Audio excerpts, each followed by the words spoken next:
इस कहानी का आगाज एक काफी उतेर उम्र औरत को दिखाने से होता है। वो औरत इतनी ज्यादा बुरी होती है कि चल भी नहीं पा रही होती। अब हम देखते हैं कि वो बूढ़ी औरत एक मजबूत सी रस्सी बांधती है और ऊंची सी बिल्डिंग से नीचे कूदने लग जाती हैं। इसकी असल वजह क्या थी ये तो हमें आगे जाकर ही पता चलेगा। उस बूढ़ी औरत को ऊंचाई से डर तो लगता है, मगर पता नहीं क्यों वो शायद इस बिल्डिंग से जान छुड़वाना चाहती हूँ। वो बूढ़ी औरत बड़े एहतियात से नीचे जा रही होती है, मगर अचानक से उसका पाँव फिसल जाता है। बूढ़ी औरत का पाँव उसी रस्सी में फंस जाता है और वो नीचे गिरने से बच जाती है। अब हम देखते हैं कि उस औरत को शायद रस्सी से कोई खींचना शुरू कर देता है और उसके दांत भी वहीं जमीन पर गिर जाते हैं। बूढ़ी औरत जैसे ही उसके अंदर जाती है तो खिड़की बंद हो जाती है। अब हम देखते हैं कि आना नाम की एक लड़की अपार्टमेंट किराए पर लेने के लिए आती है। वहां पर मैनेजर और वही बूढ़ी औरत जिसको हमने देखा था, वो पहले यहाँ पर किराएदार थी, वो भी यहाँ पर मौजूद होती है। आना सारा घर अच्छे तरीके से देखती है, उसको वो घर बहुत ज़्यादा पसंद आता है और रेंट भी बहुत मुनासिब होता है, जिसकी वजह से वो इस घर को फाइनल करने का सोच लेती है। आना उस बूढ़ी औरत से पूछती है कि आप इसको क्यों छोड़ रही हैं, तो वो बताती हैं कि वो वर्ल्ड घूमना चाहती हैं। आना ये सुनकर बहुत हैरान होती है। आना उन्हें बताती है कि मैं इस शहर में नई आई हूँ। दरअसल मेरी फैमिली कहीं और रहती है। मैं अपने एक फ्रेंड के साथ यहाँ पर आई थी और अब मेरा उससे झगड़ा हो गया, तो इस वजह से मैं अकेली रहना चाहती हूँ। अब वो बूढ़ी औरत कहती है कि चलो साइन करते हैं। तो आना उन पेपर्स पर साइन करने लगती है, मगर उसका पेन नहीं चलता। फिर वो बूढ़ी औरत से एक और पेन लेती है और वो उन पेपर्स पर साइन कर देती है। उन पेपर्स पर साइन करवाने के बाद बूढ़ी औरत वहाँ से चली जाती है और फिर मैनेजर आना से कहता है कि तुम्हें कोई भी मसला हो तो सीधा मुझसे राब्ता करना। मैनेजर आना को घर की चाबियां देता है और वहां से चला जाता है।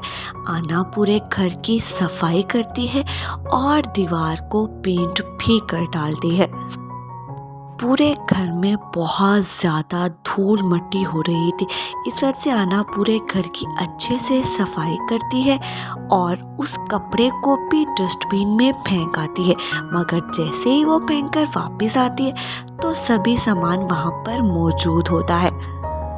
फिर से सब कुछ उठाती है, डस्टिंग करती है और फेंक के आती है, तो वो देखती है कि दोबारा फिर से सब धूल मिट्टी वहीं पर मौजूद होता है।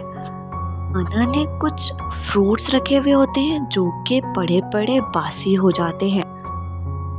आना ये सब देखकर बहुत ज़्यादा हैरान होती है, मगर फिर वो सब इग्नोर कर देती है।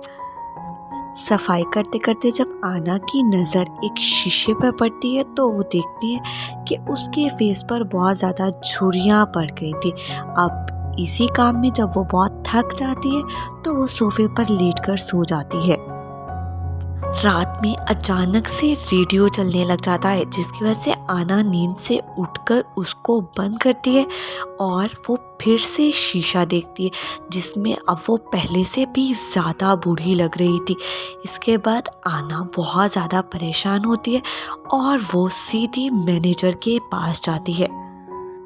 आना मैनेजर से कहती है कि तुमने मुझे सही घर नहीं दिया है, वहाँ पर शायद कोई साया मौजूद है। आना उससे कहती है कि तुम मेरा एडवांस वापस करो, मुझे ये अपार्टमेंट नहीं चाहिए, मैं वहाँ पर नहीं रहना चाहती हूँ।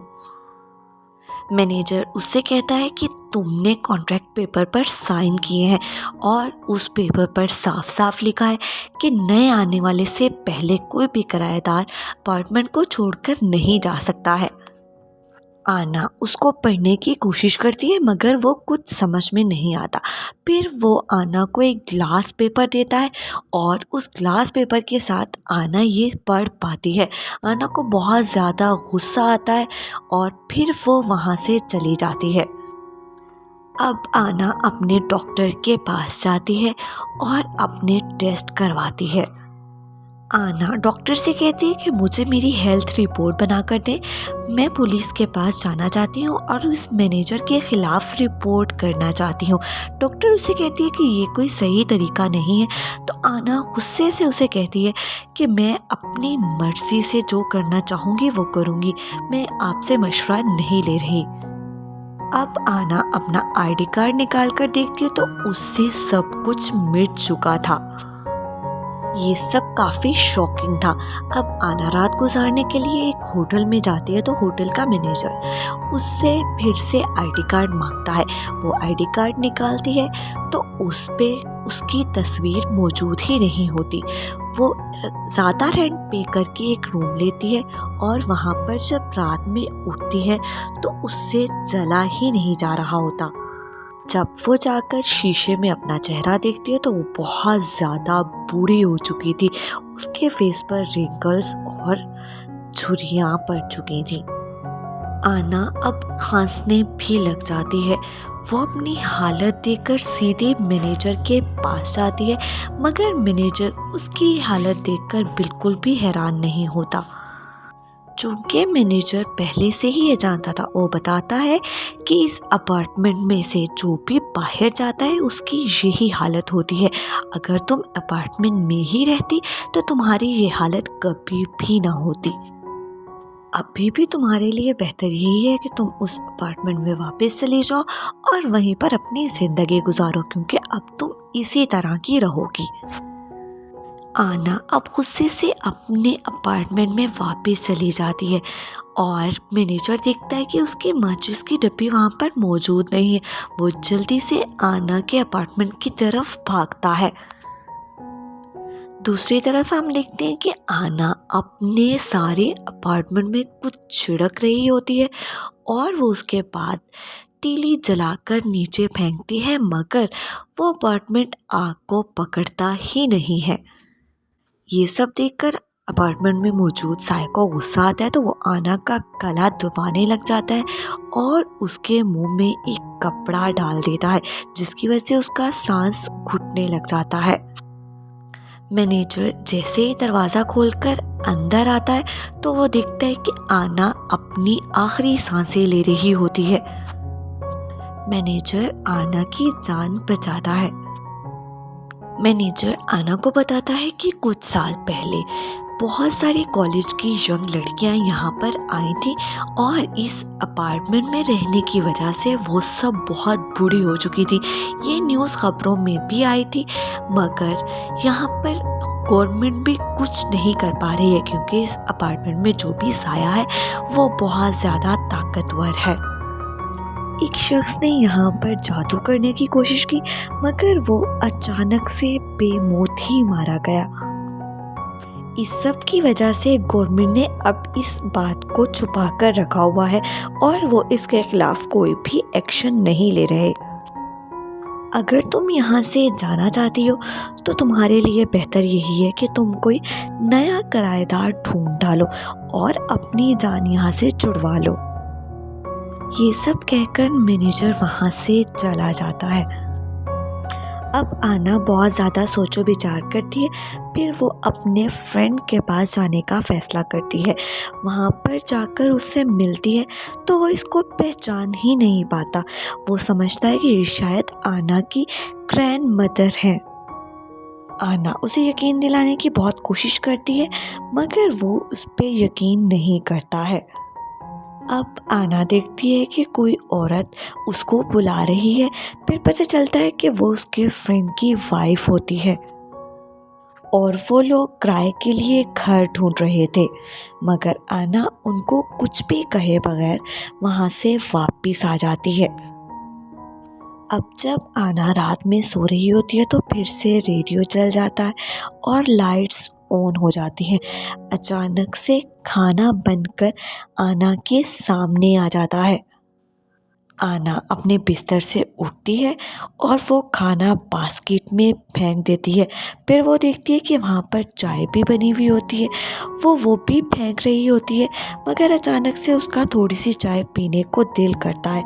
वो जैसे ही वो चाय पीती है तो वो बहुत ज़्यादा अच्छी होती है।